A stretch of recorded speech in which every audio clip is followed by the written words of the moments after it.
Hey, what's going on, guys? I'm Joe Bach from Bach's Garage, and today I'm here with my 96 Bronco. I've had this truck out a lot on the rocks and in the mud, but I've never got it in the dunes. So today, I've got a bunch of parts, a few things to do, and we're going to prepare this thing to go out and embarrass some Ford Raptors. So, stay tuned, and we're going to get to work on this thing. So, to be a dune truck out in the dunes, you need to go fast. I've struggled with that a little bit in 4 low, and I realized that my sensor's bad in my transfer case. It hasn't been realizing that I'm in 4 low, so it doesn't alter the shift pattern, so I have to manually shift into second, and that's where I kind of limit myself. So, first thing first, I'm swapping that out. Here is the Ford part number in case anyone is interested. So I'm under my truck, got engine, transmission, transfer case, and the sensor's right up in there.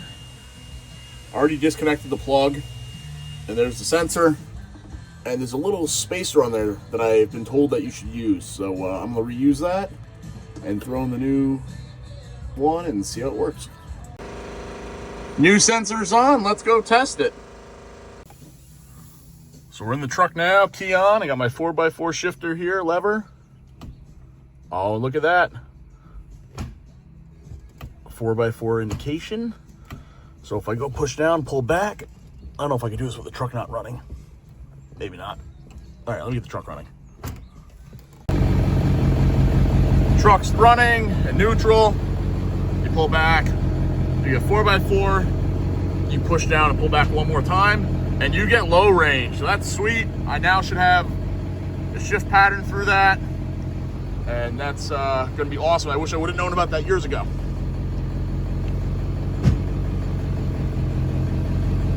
Two, four.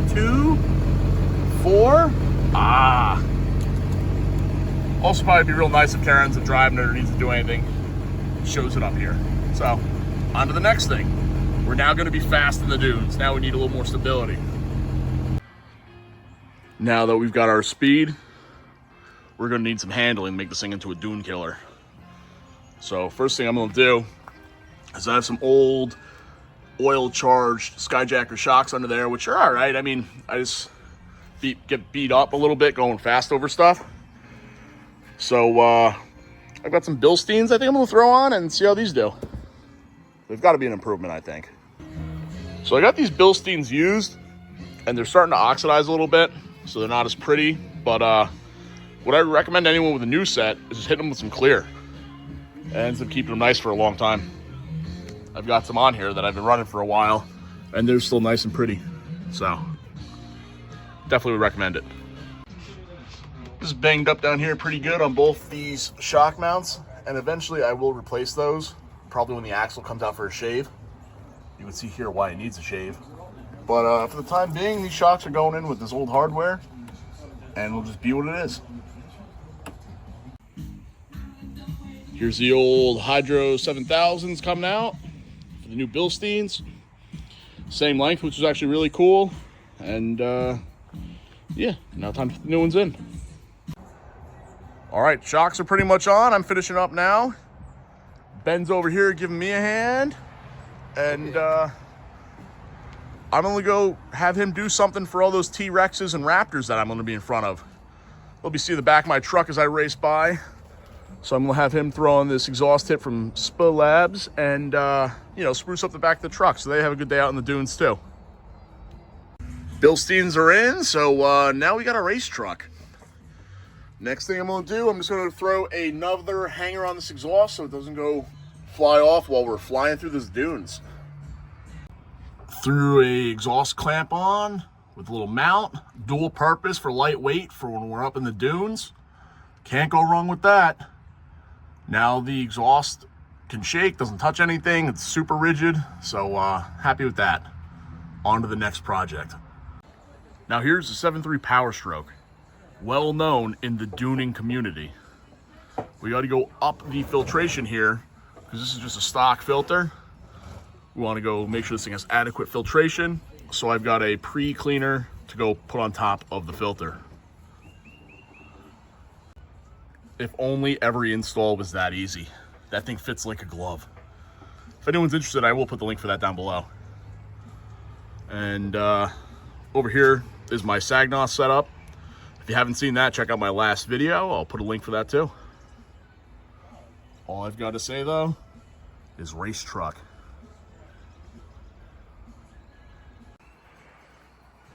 Next thing I'm going to go address is some more dune safety. There's a requirement at Silver Lake Sand Dunes that you have a big flag. So I got one and I made a quick release flag mount for it. If anyone's interested in that, I'll put together a little video. But all it is this receiver, a pin and a spring loaded piece so it stays taut. And then I go and pin it in from the bottom and we're good.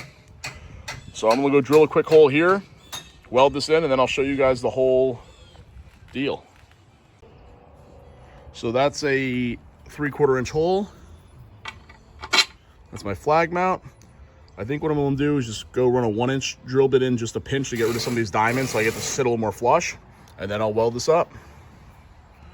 Right now it's raised on the diamonds on the edge, so let me go clear them out. Took the 1 inch drill bit, got rid of these diamonds a little bit, and now that sits in there pretty good.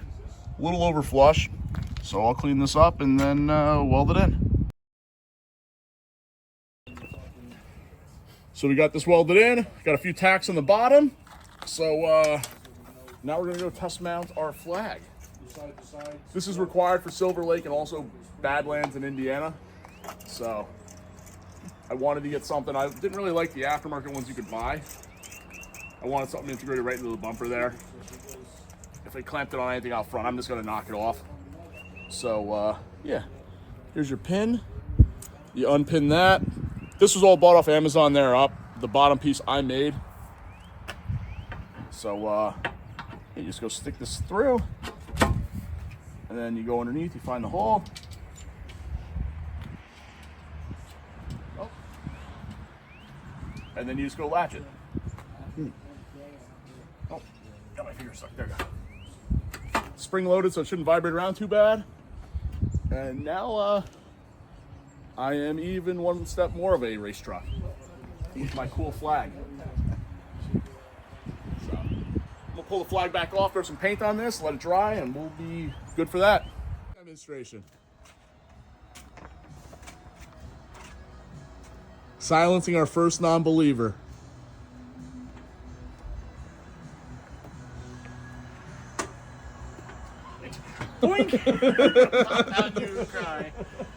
So this has been a trail fix for a little bit. I think we're gonna fix that up. Luckily, there's been a spare pin just floating around. Let's do the honors, Ben, install it. Let's do it. The stick actually might be a better pin because it's actually in there good. Perfect. Sweet.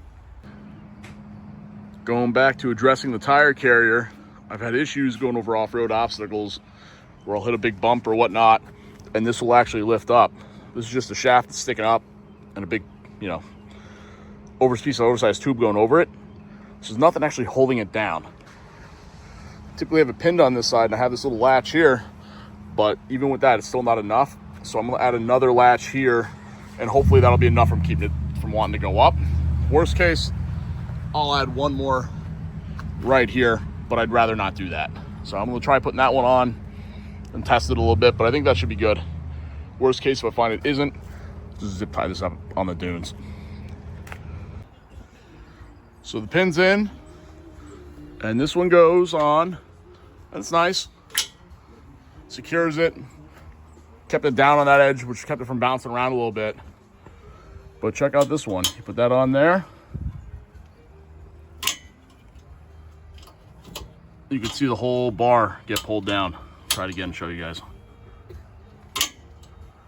So now it's sitting on all these mounts across, so I shouldn't have to worry about that coming up. Release it one more time.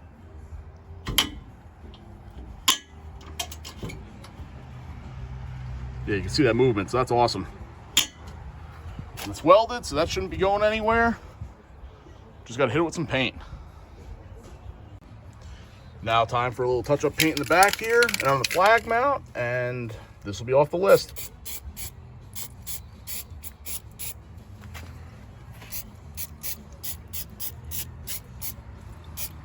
Give that another coat a little bit.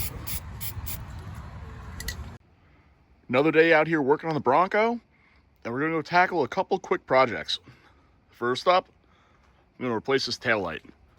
I'll probably be using this truck to drive all over Illinois and Indiana, so let's not draw any more unnecessary attention. Figgy came out to help, but what's funny about replacing the smashed taillight is that I broke it right over there. You can almost see the tree, one of those ones. So, yeah, just thought that was funny, but got a new one off Amazon for like 15, 20 bucks. New light, so shiny. So, might be the cleanest part of the truck. Right, Figgies? That's all better. Still have the body work around it that needs to be addressed, but it's a new light for now. Another quick project for some extra safety while we're out bombing through the dunes. I had aftermarket seatbelts, and they kind of sucked. So I wouldn't recommend them. I think they're from Jegs. They're cheap. They would lock up all the time and it would result in me not wearing a seatbelt. So I've got some OEM ones I threw in.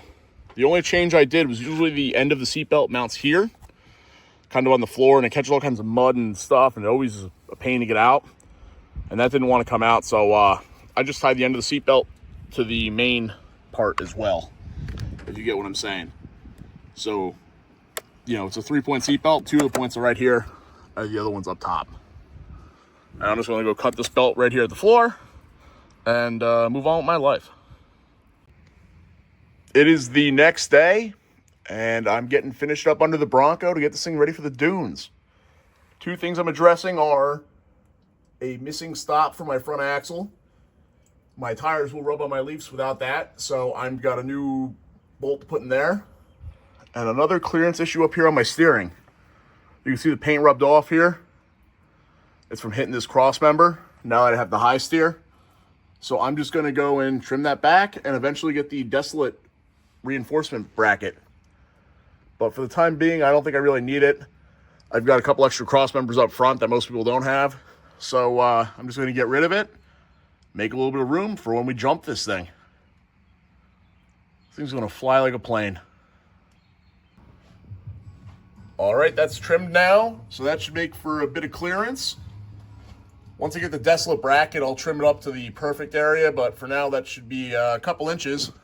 And it's not from this front bar that's hitting, it's this rear one here. So now I've got, I don't know, 3-4 inches of clearance there. And there's only rubbing just a little bit, as you can see here. So I think we'll be good. With that, I think we're pretty set for the dunes.